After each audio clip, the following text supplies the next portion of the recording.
ಮಕ್ಕಳೇ ಇವತ್ತು ನೋಡಿ ರಿಲೇಷನ್ ಫಂಕ್ಷನ್ಸ್ನಲ್ಲಿ ಎಕ್ಸಸೈಸ್ 2.1 ಮಾಡ್ತಿದ್ದೇವೆ.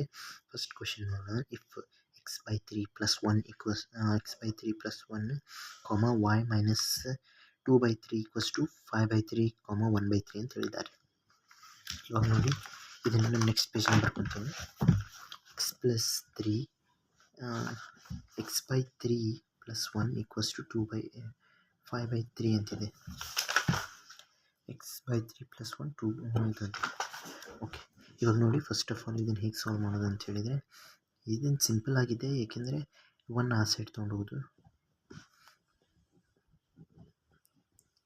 ಎಲ್ಸಿಎಮ್ ತೊಗೊಂಡಿದ್ದೇನೆ.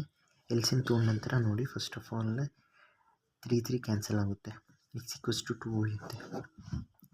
ಓಕೆ, y - 2/3 = 1/3 ಅಂತಿದೆ. ಇವಾಗ ನೋಡಿ y = 1/3 + 2/3 ಎಲ್ಸಿಎಮ್ ತೊಗೊಂಡಾಗ ಇದೇನಾಗುತ್ತೆ 3/3 ಆಗುತ್ತೆ, y = 1 ಆಗುತ್ತೆ. So thanks for watching. ಇದಾಗಿತ್ತು ಫಸ್ಟ್ ಕ್ವೆಶ್ಚನ್. ಇದರೊಳಗೆ ಏನಾದರೂ ಡಿಫಿಕಲ್ಟಿ ಇದ್ದರೆ ದಯವಿಟ್ಟು ನೀವು ಕಮೆಂಟ್ ಮಾಡಿ.